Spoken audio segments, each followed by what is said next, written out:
आज आपको एक ऐसी बीमारी के बारे में बताऊंगी जो जेनेटिक है और कभी कभी जेनेटिक नहीं होती तब भी होने के चांस होते हैं। कुछ खान पीन से और कुछ थोड़ा सा रहने के ढंग से, क्योंकि कभी कभी हम बचपन से कुछ ऐसी गलतियां करते हैं कि ये बीमारी घर कर लेती है। तो सबसे पहले बताऊंगी जिनको जेनेटिक ये प्रॉब्लम है, और ये है अस्थमा की प्रॉब्लम, सांस की प्रॉब्लम। आपने देखा होगा कई लोगों की अस्थमा की प्रॉब्लम किसी के दादी को है, किसी के मासी को है, किसी के माँ को है। तो ऐसे लोगों के बच्चों में अस्थमा की प्रॉब्लम आने के चांस कई परसेंट तक ज़्यादा रहते हैं। अब जिनको नहीं है कोई प्रॉब्लम, खानदान में ही बीमारी नहीं है, तो हम लोग जब बेबी पैदा होते हैं ना, उस टाइम पे कुछ उनके साथ ऐसा करते हैं, जैसे कि उनको मैंने उघाड़े बदन सुला दिया या फिर उनको ज़्यादा ठंडे पानी से नहला दिया। उनका मतलब ध्यान न रखना, अच्छे से रख रखाव न करना, जिससे कि उनको निमोनिया की प्रॉब्लम हो जाती है और आगे चल के ये बहुत बड़ी प्रॉब्लम में तब्दील हो जाती है, बहुत बड़ी प्रॉब्लम हो जाती है। उसमें एक अस्थमा भी आता है। तो आपको थोड़ा सा ध्यान रखना है। आपको क्या करना है, जिनको अस्थमा है उनको भी, और जिनको नहीं है तो आगे होगा ही नहीं, तो उनको क्या करना है, बड़ी वाली काली इलायची जो हम सब्जी में गरम मसाला में इस्तेमाल करते हैं ना, आपको काली इलायची लेनी है और हफ्ते में एक दिन अच्छे से चबा चबा के खा लेना है। आप देखेंगे कि लाइफ में कभी भी आपको अस्थमा होने के 99% तक चांस कम हो जाते हैं। आप इसका सेवन ज़रूर करें और ये बहुत यूज़फुल रेमेडी है। ट्रस्ट के साथ इसका इस्तेमाल करें। कोरोना के बाद हर घर में पहुंचने वाली बीमारी आई फ्लू, आजकल तो हर घर में सुनने को मिल रहा है कि इनको आई फ्लू हो गया, उनको हो गया। और आप मुझे कमेंट करके बताइएगा जिनके घर में सभी सेफ़ हैं, क्योंकि मेरे घर में सभी सेफ़ हैं। अभी तक भगवान जी की दया से किसी को भी आई फ्लू नहीं हुआ।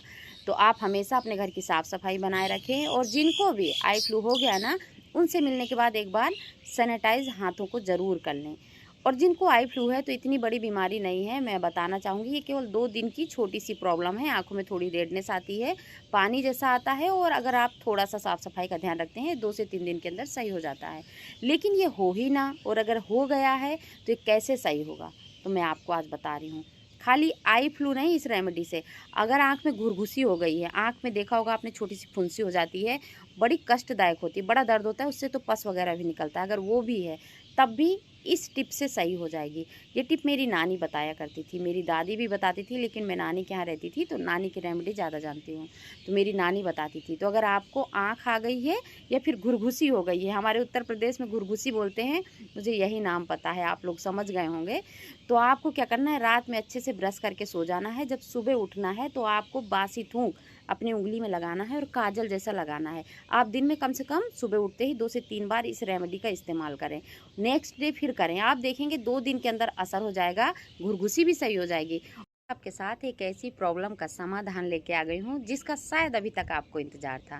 तो कौन सी प्रॉब्लम है और ये हमें कैसे यूज़ करना है, आज मैं बताऊंगी। चींटी काटने की स्पेशली दवा, बहुत खास दवाई है, किचन में मिल जाती है। और चींटी कैसे कट करती है आप सबको पता है, हमारे घर में कभी ना कभी लाल चींटियाँ बहुत निकलती हैं।